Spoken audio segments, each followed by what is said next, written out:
बेटी की सतरंगी शादी। मालिक, बहुत रात हो गई है। अभी तक मनीषा बिटिया दफ्तर से घर नहीं आई। अरे डोंट वरी रामू, आ जाएगी। समझदार और पढ़ी लिखी लड़की है। ऊपर से अपने फौजी बाप की तरफ बहादुर भी है। तुम जाकर खाना लगाओ रामू, वो आती ही होगी। जी मालिक। मनीषा मनोहर की इकलौती बेटी थी। मनीषा की माँ का उसके बचपन में ही स्वर्गवास होने और मनोहर के फौजी होने के कारण मनोहर ने अपनी बेटी को बिल्कुल लड़कों के जैसा ही पाला था। उस दिन देर रात को मनीषा का इंतजार करते हुए मनोहर और उसका नौकर रामू बात कर ही रहे थे कि मनीषा अपनी कार में ऑफिस से घर आती है। अरे रामू काका, बड़ी भूख लग रही है, जल्दी से खाना लगा दो। और कल मेरे कुछ खास क्लाइंट्स घर पर लंच के लिए भी आ रहे हैं, तो कुछ अच्छा सा बना देना। और बताओ मनीषा बेटा, ऑफिस का काम कैसा चल रहा है? एकदम जबरदस्त चल रहा है पापा। इनफैक्ट कल की प्रेजेंटेशन में तो मैंने 2 करोड़ की डील फाइनल कर दी और अगले हफ्ते हमारी कंपनी नया प्रोडक्ट लॉन्च करने वाली है। पता है पापा, मुझे इसका हेड बनाया जा रहा है। अरे वाह वाह, ये हुई ना मेरी शेर बेटे वाली बात। वेरी गुड बेटा। रामू उस घर में पिछले 28 साल से नौकरी कर रहा था, तो वो घर के सदस्य जैसा ही था। रामू मनीषा को चिढ़ाते हुए कहता है, मनीषा बिटिया, आप कल बाजार से थोड़ी सब्जियां लेकर आओगी? कल तो आपके दफ्तर की छुट्टी भी है। "अम, काका, मैं आपको अपना मोबाइल दे देती हूँ, आप ऑनलाइन सब्जियां मंगवा लेना, मैं पेमेंट कर दूंगी।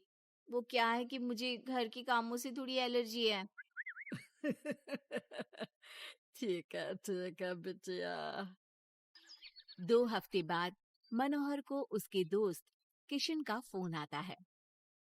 अरे मनोहर, हमारी मनीषा बेटी के लिए एक बहुत अच्छा रिश्ता आया है। लड़का इंजीनियर है दुबई में। तू कहे तो बात आगे बढ़ाऊं। हाँ हाँ, रिश्ते की बात तो आगे बढ़ा ही सकते हैं, लेकिन लड़के वालों की कुछ शर्तें भी तो होंगी ना। मतबला, लेन देन वगैरह। अरे यार, लेन देन जैसी तो कोई शर्त नहीं है उनकी। बस लड़की पढ़ी लिखी और घरेलू होनी चाहिए, जो कि यहाँ इंडिया में अपने सास ससुर की सेवा करे और घर संभाल सके। अरे यार किशन, तू तो मनीषा को जानता ही है। पढ़ी लिखी और जिम्मेदार तो है वो, लेकिन घर के नहीं बाहर के कामों में मुझे नहीं लगता कि वो मानेगी। लेकिन फिर भी मैं उसे पूछ के बताता हूँ तुझे।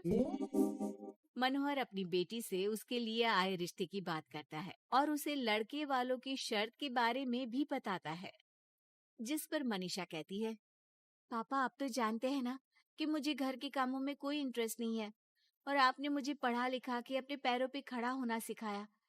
क्या इस दिन के लिए कि एक दिन मैं शादी करके किसी का घर संभालूं?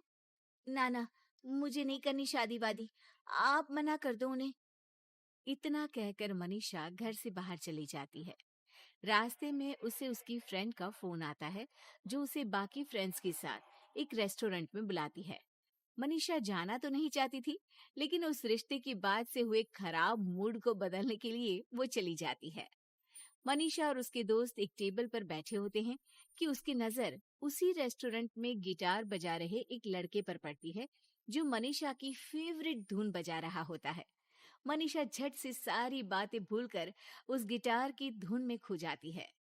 थोड़ी देर बाद सब उस लड़के की परफॉर्मेंस पर तालियां बजाते हैं, तो मनीषा भी स्माइल करके तालियां बजाने लगती है। उसी शाम जब मनीषा घर जा रही होती है, तो उसे वही लड़का दिखता है जो रेस्टोरेंट में गिटार बजा रहा था। वो अपनी गाड़ी रोक कर उससे पूछती है कि हाय, तुम वही हो ना जो थोड़ी देर पहले रेस्टोरेंट में गिटार बजा रहे थे?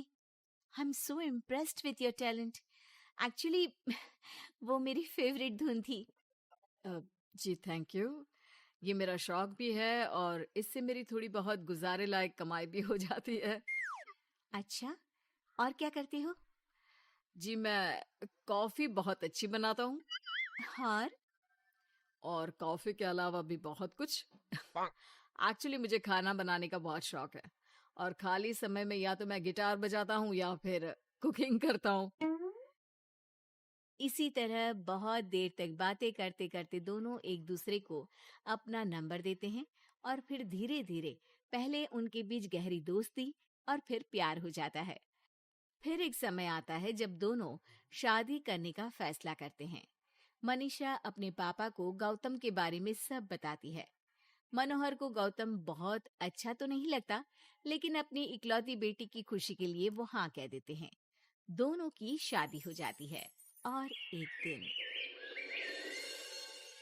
अरे गौतम बेटा, क्या बात है, बहू रानी तो आते ही दफ्तर जाने लगी। सुबह जाती है, देर रात को आती है, और तू घर पे रहता है, तो घर भी तुझे ही तो संभालना पड़ता होगा ना अभी।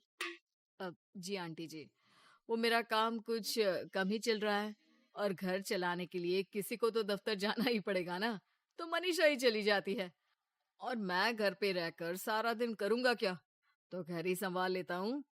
हाँ बेटा, कह तो तू सही रहा है, लेकिन समाज को क्या कहेगा? समाज के भी कुछ नियम कायदे होते हैं, लेकिन यहाँ तो उल्टी ही गंगा बह रही है। अच्छा, मैं तो चलती हूँ बेटी। रात को मनीषा घर आती है तो गौतम उसे कहता है कि सुनो, आज हरलीन आंटी आई थी, कह रही थी कि आसपास के लोग बातें बनाने लगे हैं कि तुम मर्दों की तरह काम पे जाती हो और मैं औरतों की तरह घर संभाल रहा हूँ। हाँ, पर तुम तो जानती ही हो ना कि मैं शादी से पहले से जॉब कर रही हूँ, तो फिर अब अचानक से मैं खुद को कैसे बदलूं? एक काम करते हैं, तुम कुछ महीनों के लिए घर से ही ऑनलाइन सारा काम कर लो और हो सके तो घर के काम ट्राई भी कर लो और मैं बाहर जाकर अपने लिए पक्की नौकरी ढूंढता हूँ। मनीषा मान जाती है और फिर शुरू होती है उनकी नई दिनचर्या। ये लो गौतम, तुम्हारा नाश्ता, चाय और टोस्ट। ये टोस्ट है या किसी नक्शे का काला प्रिंट आउट? अरे मेरी माँ चाय में चीनी डालते हैं, नमक नहीं। ठीक है, मैं क्या करूं? चीनी और नमक एक जैसे ही तो दिखते हैं ना। तुम्हें खाना है तो खाओ, वरना ऐसे ही जाओ। अच्छा, तो तुम्हारी क्वालिफिकेशंस क्या है? क्या काम आता है तुम्हें? जी, मैंने वैसे तो बीकॉम किया है, लेकिन काम का कोई एक्सपीरियंस नहीं है। एक्चुअली मेरे पेरेंट्स ने जबरदस्ती मुझे ये डिग्री करवा दी थी। मुझे तो गिटार बजाना ही पसंद है सर। ठीक है मिस्टर गौतम, जब हमारी कंपनी को किसी गिटार परफॉर्मेंस की जरूरत होगी तब आपको बुला लिया जाएगा।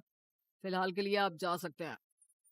जॉब ना मिलने के दुख में मुख लटकाए गौतम घर आता है तो देखता है कि अरे ये क्या मनीषा, सारा घर बिखरा पड़ा है और ये किचन की ये हाल। अरे सब ठीक तो है ना? सब ठीक है गौतम, बस मुझे भूख लगी थी तो सोचा कुछ बना के खा लूं, लेकिन मुझे कोई सामान मिल ही नहीं रहा था और फिर पता चला कि गैस भी खत्म हो गई है और मुझे सिलेंडर बदलना नहीं आता। अच्छा, क्यों ना हम बाहर से ही खाना मंगवा ले? हाँ, अच्छा ये तो बताओ, तुम इतने उदास क्यों लग रहे हो? अरे क्या बताऊं, मुझे नौकरी ही नहीं मिली, लगता भी नहीं कि मिलेगी कभी। दोनों उदास होकर एक दूसरे की तरफ देखते हैं, फिर थोड़ी देर बाद हंस पड़ते हैं। मुझे लगता है हमें वही काम करना चाहिए जो हमें अच्छे से आता है। कल से मैं ही ऑफिस जाया करूंगी। और मैं हमारा ये प्यारा सा घर संभालूंगा।